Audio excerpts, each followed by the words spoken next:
سلام عزیزان، من منوچهر لشکرنژاد هستم. امروز میخوام برای شما تعریف کنم که چطور و چرا مسیحی شدم و بعد از سالها درباره مسیحی بودن چه فکر میکنم.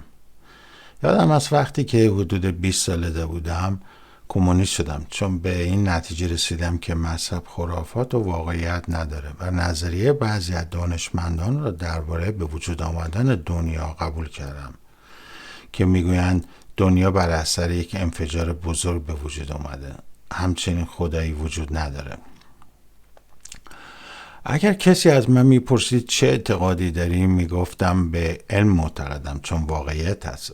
بعد اگر از من میپرسیدی میتونی اعتقادت رو توضیح بدی، من فقط به شما نگاهی میکردم و سعی میکردم به شکلی از زیر سوال فرار کنم، چون اطلاع خیلی کمی از عقیدم داشتم. به عبارت دیگه به جای ایمان به اسلام به دانش ایمان آوردم. امروز خیلی هم میگویم ما به نظریه انفجار بزرگ اعتقاد داریم، مثل یکی از دوستای سوئدی من. روزی او به من گفت ببین، من به خدا و کتاب مقدس ایمان ندارم. من با نگاهی دوستانه از او پرسیدم آیا تا حالا یک صفحه از کتاب مقدس رو خوندی؟ گفت آره، حدود 35 سال پیش چیزی خوندم.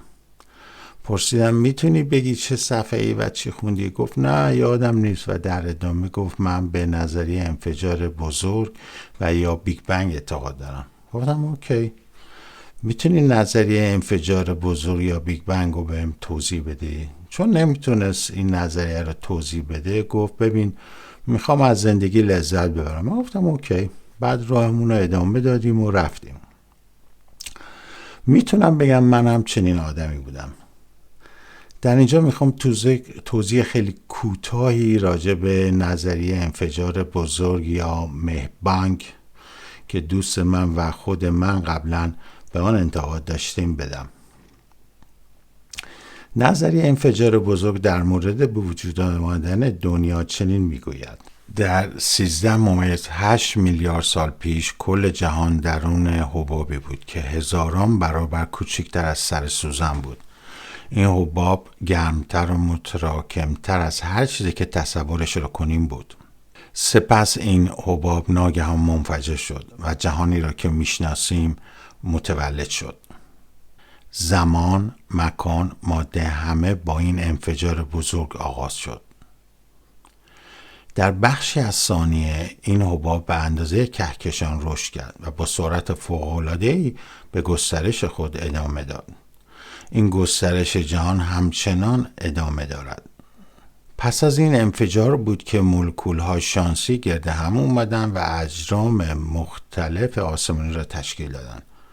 مولکول‌های غیر زنده شانسی روی زمین جمع شدن و زندگی ساده‌ای را تشکیل دادن. در طول میلیون‌ها سال این زندگی ساده به زندگی پیچیده‌ای که امروز داریم تبدیل شد.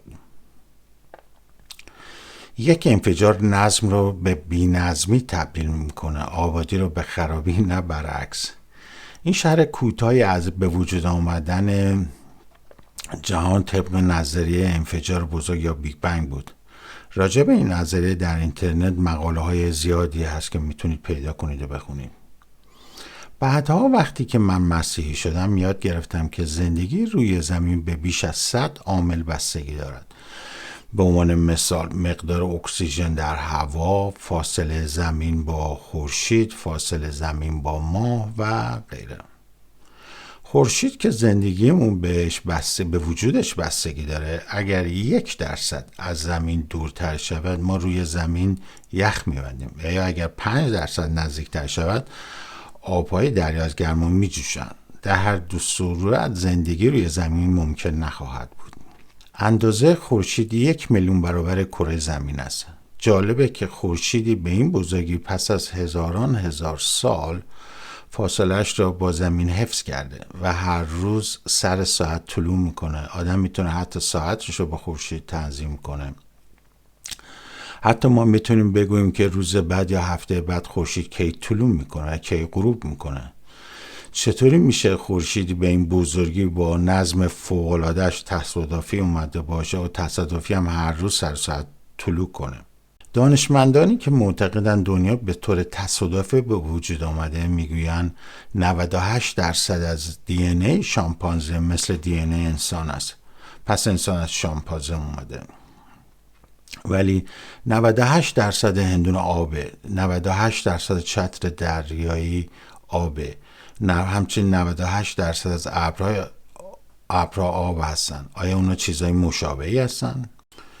دانشمندان سر نظریه به وجود آمدن دنیا نظرهای مختلفی دارن. سوال اینجاست که ما نظریه کدام از دسته دانشمندان را قبول داریم؟ دانشمندانی که به انفجار بزرگ عقیده دارن یا دانشمندانی که عقیده دارن که یک خالق هوشمند این دنیا را خلق کرده؟ دانشمندانی که عقیده دارن دنیا را یک خالق هوشمند خلق کرده میگن حیات روی کره زمین بسیار پیچیده است و نظم و وجود همه چیز در طبیعت عالی است.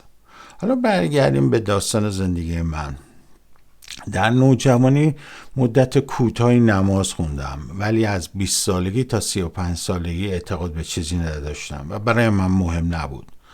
در اون زمان وقتی که اعتقاد به خدا نداشتم، از طرف باور این مسئله برای مشکل بود که دنیا به طور تصادفی و از خود به خود به وجود اومده. از طرف دیگه هم اسلام مرا قانع نمی‌کرد. میگفتم شاید یه عده در آسمون هستن که این دنیا رو خلق کردن و اداره میکنن که ما اونا رو نمیشناسیم. اینکه همه چیز تصادفی به وجود اومده و بدتر از اون تصادفی هم اداره میشه برایم قابل قبول نبود. چطور این طبیعت زیبا با گلهای زیبا تصادفی به وجود اومدن و تصادفی هم به زندگیشون ادامه میدن؟ خواهر بزرگ من سالها قبل از من مسیحی شده بود و سعی میکرد مرا قانع کنه که مسیحی شوم، ولی من اصلا گوش شنوا نداشتم، چون فکر میکردم آزادیم گرفته میشه و مذهب خرافاته. تا اینکه یه روزی خواهرم به من گفت ببین اگر امروز در تصادفی کشته شوم هیچ امیدی برای من نیست که رستگار شم یا به قولی ما ایرانی‌ها بریم بهشت و راهی جهنم خواهم شد. من نگاهی به او کردم و به خودم گفتم داره شلوغش میکنه، ولی از طرف دیگه هم نمیتونستم کاملا هم ردش کنم، چون فکر میکنم شاید درست میگه. من به خودم گفتم بهتر از کتاب مقدس رو بخونم و ببینم حقیقت چیست. در ادامه صحبت خواهرم از من خواست که بریم نزد کشیش تا مسیحی شم. در اون لحظه فکر کردم من که اعتقاد به چیزی ندارم که با مسیحی شدن از دست بدم. اگه مسیحی بودن درست باشه من حقیقت و زندگی رو پیدا کردم. همچنین در اون لحظه این جمله کمونیستا به یادم اومد که به ما میگفتن هر موقع طبقه کارگر پرولتاریا انقلاب کنن چیزی از دست نمیدن جز زنجیراشون. فکر کردم مسیحی شدن هم شاید اینطوری باشه. بعد دوباره نگاهی به خواهرم کردم و چیزی نگفتم. ما در حیاط کلیسایی بودیم و او دوباره از من خواست که بریم پیش کشیش. منم گفتم باشه. رفتیم پیش کشیش. بعد کشیش هم از من خواست با او دعا کنم.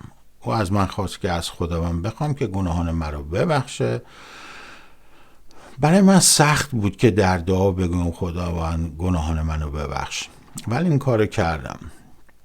بعد انجیلی به من دادن و من شروع به خوندن انجیل متی کردم. وقتی انجیل متی رو خوندم شناخت و تصویر از مسیح پیدا کردم که تا به حال نه شنیده بودم نه دیده بودم، به خصوص موعظه سر کوه عیسی مسیح. انجیل قلب مرا لمس کرد. بعد از خوندن انجیل دیگه تمام انجیل دیگه شکی نکردم که حقیقت رو پیدا کردم و با عقل و دل و جان مسیحیت رو با کمال میل قبول کردم. و بعد وقتی مسیحی شدم با پای خودم هفته‌ای 3 بار به خوشحالی به کلیسا میرفتم. احساس خوب و آرامشی داشتم و خوشی به من دست داده بود. هرچه بیشتر کتاب مقدس رو میخوندم بیشتر مطمئن میشدم که راه درست رو پیدا کردم.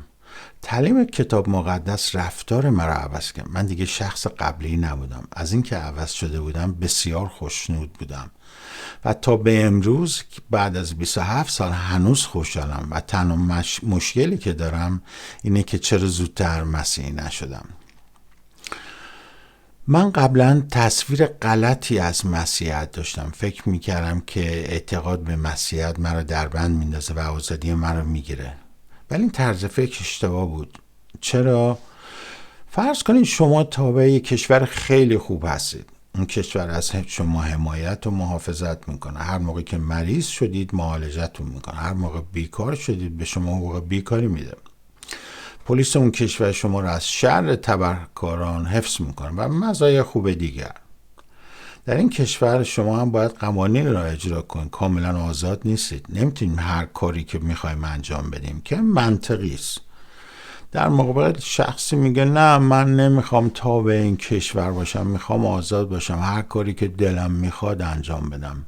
این شخص فقط خودشو از مزایای خوب این کشور محروم کرده.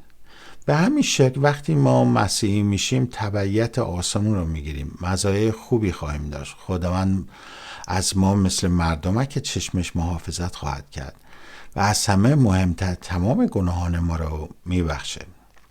قوانین خدا برای آزار و اذیت ما نیست، برعکس برای خوبی ماست. شخصی گفت به من یه چیز خوب رو نشون بدید که خدا اون رو برای ما ممنونش کرده باشه. هر چیزی که خداوند ممنونش کرده به ما صدمه میزنه. شاید بعضیا فکر کنن که مسیحی شدن پشت کردن به ایرانی بودن و فرهنگ ایرانی بودن است. من میخوام بگم حتی کوروش کبیر هم مثل من به خداوند کتاب مقدس ایمان داشت. کوروش کبیر در کتاب مقدس چنین گفت: من کوروش پادشاه پارس اعلام می‌دارم که خداوند خدای آسمان‌ها تمام ممالک جهان را به من بخشیده است و به من امر فرموده است که برای او در اورشلیم که در یهوداست خانه‌ای بسازم. در طول زندگی هم بالا پایین بوده، ولی خداوند همیشه مرا محافظت کرده. مشکلاتی در زندگی داشتم، خداوند منو از اونا بیرون آورده. میخوام بگم منشأ بعضی از مشکلات در زندگی خود من بودم، ولی خداوند حتی مرا در اشتباهام تنها نگذاشت. او کمک و راهنماییم کرد و مرا از اشتباهام بیرون آورد. در اوایل مسیحی شدم به غلط فهمیده بودم که خداوند کسی است که فقط برای رفع احتیاجاتمون اونجاست. هر وقت آدم مشکلی داره یا چیزی میخواد میره سراغ خداوند. یه روز خداوند با قلبم صحبت کرد و گفت هر موقع احتیاج به چیزی داری سراغ من میایی. من احتیاجات رو رفع خواهم کرد، نگران نباش. ولی من میخوام با تو مثل یه دوست معاشرت کنم، با هم چای و شیرینی بخوریم. من ناراحت شدم چون خداوند را تا اون روز فقط به عنوان بانک میدیدم، نه یک پدر و دوست مهربان. روزی خداوند احساساتش را درباره شخصی به من نشون داد. چطور؟ یه روز در اتوبوسی نشسته بودم که از شهری به شهر دیگه میرم. در طول سفر از پنجره به بیرون نگاه میکردم. ناگهان شخصی را که 15 یا 20 سال حدود 15-20 سال پیش ندیده بودمش به ذهنم اومد. در دلم شروع به دعا برای نجات اون شخص کردم. وقتی دعا میکردم احساساتی شدم، طوری که اشکهایم سرازیر شد. بعد به خودم گفتم چی کار داری میکنین؟ تو طوری به خداوند برای نجات اون شخص دعا میکنین که گویا خداوند یه آدم سرسختی است و من یه آدم مهربون و خوبی هستم. اگر سخت دعا کنم شاید قلب خدا نرم شد. بعد به خودم گفتم تو محبت و خوبی رو از خدا یاد گرفتی، حالا از خداوند مهربون تر شدی. من جلو احساسات خودم رو گرفتم. بعد از لحظه خداوند با قلبم صحبت کرد و گفت این احساساتی که راجب اون شخص داشتی و اشک می‌ریختی احساسات من است درباره اون شخص که با تا در میان گذاشتم. من خیلی خوشحال شدم که خداوند به این شکل با من صحبت کرد و قلب خداوند رو حس کردم. در اینجا میخوام بگم صحبت با خداوند در ذهنم اتفاق افتاد. صدای فیزیکی نبود، گفتگویی نبود که با گوشام بشنوم. عزیزان، در آخر میخوام بگویم روزی خواهد اومد دیر یا زود که ما در مقابل خداوند خواهیم ایستاد. ما در ایران شنیدیم در روز آخر خداوند کارهای خوب و بدمون رو روی ترازو میگذاره. اگر کارهای خوبمون سنگین تر باشه ما به بهشت میریم، اگر کارهای بدمون سنگین تر باشه به جهنم. خداوند اصلا چنین چیزی نگفته. شما میتونید تمام کتاب مقدس رو جستجو کنید و بخونید و ببینید. خداوند درباره رستگار شدن یا به قول ما ایرانی به بهشت رفتن در کتاب مقدس چنین میفرماید: زیرا خدا به قدری مردم جهان را دوست دارد که یگانه فرزند خود را فرستاده است تا هر که به او ایمان آورد هلاک نشود بلکه زندگی جاوید بیابد. خدا فرزند خود را فرستاده است نه برای اینکه مردم را محکوم کند بلکه به وسیله او نجاتش دهد. کسانی که به اون ایمان آورن هیچ نوع محکومیت و هلاکتی در انتظارشان نیست، ولی کسانی که به او ایمان نیاورن از همکنون محکومند، چون به یگانه فرزند خدا ایمان نیاوردن. عزیزان، در آخر میخوام بگویم که از خداوند بخواهید تا به شما نشون بده عیسی مسیح کیست. مطمئن باشید خداوند حتما جواب دعای شما را خواهد داد. و یا انجیل رو بخونید که ببینید که عیسی مسیح کیست و چه گفت. و با این سخن عیسی مسیح شما را به خدای بزرگ میسپارم. عیسی مسیح فرمود: راه منم، راستی منم، زندگی منم. هیچ کس نمیتواند به خدا برسد مگر به وسیله من.